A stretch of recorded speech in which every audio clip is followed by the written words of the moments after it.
Hi, my name's Carol McPhail. I am the project lead for the Health PEI Inspired Initiative. The problem we are addressing is acute exacerbations of COPD. The aim of the Inspired Initiative is to identify the subpopulation of persons living with COPD who are at the highest risk.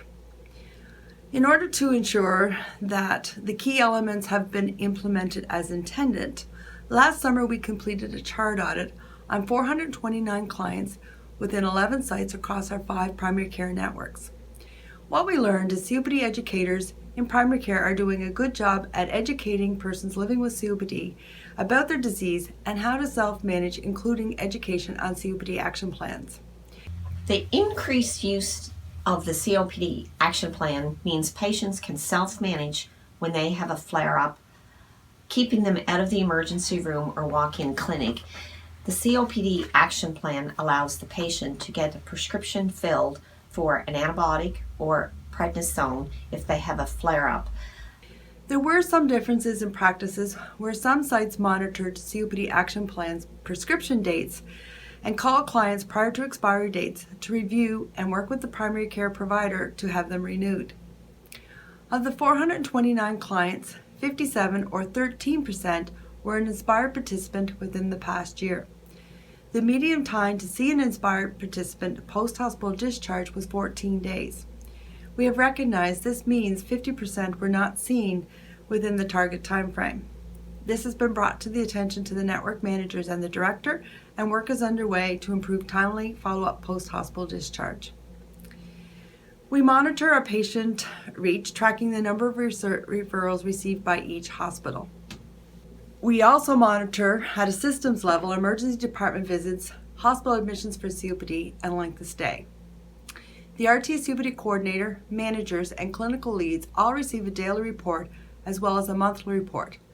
This information is used to monitor how we are doing, as well as the sites use the report to monitor clients within their network to proactively connect with persons post-acute exacerbations of COPD.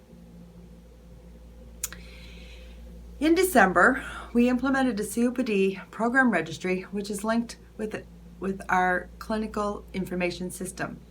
In the near future, we will be able to run real-time reports associated with hospital admissions and eventually validate this against the DAT. Using emergency visits and hospital admissions as a gauge to assess acute exacerbations of COPD, we have seen a positive impact within our Inspired model and broader COPD program. In the past 2 years, this represents a cost avoidance of about $1.2 million. However, also of importance is freeing up beds to improve patient flow and decreasing pressures within emergency departments. We share our results with senior leadership, staff, and the public as opportunities arise. This includes submitting an application for the Leadership Excellence in Quality and Safety Award sponsored by the Health PEI Board.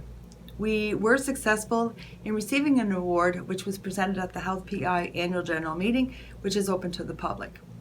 We also took the opportunity to present at a recent patient flow forum, sharing our results with senior leaders across the healthcare system.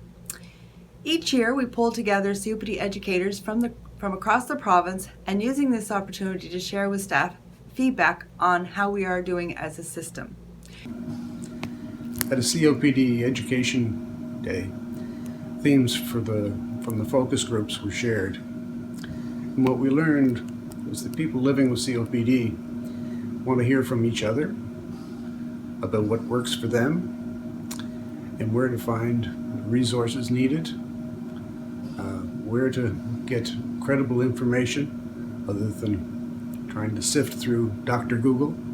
We're very excited about our COPD program registry, and we look forward to building our reports and having dashboards for regular consistent feedback to staff and to the public. Thank you.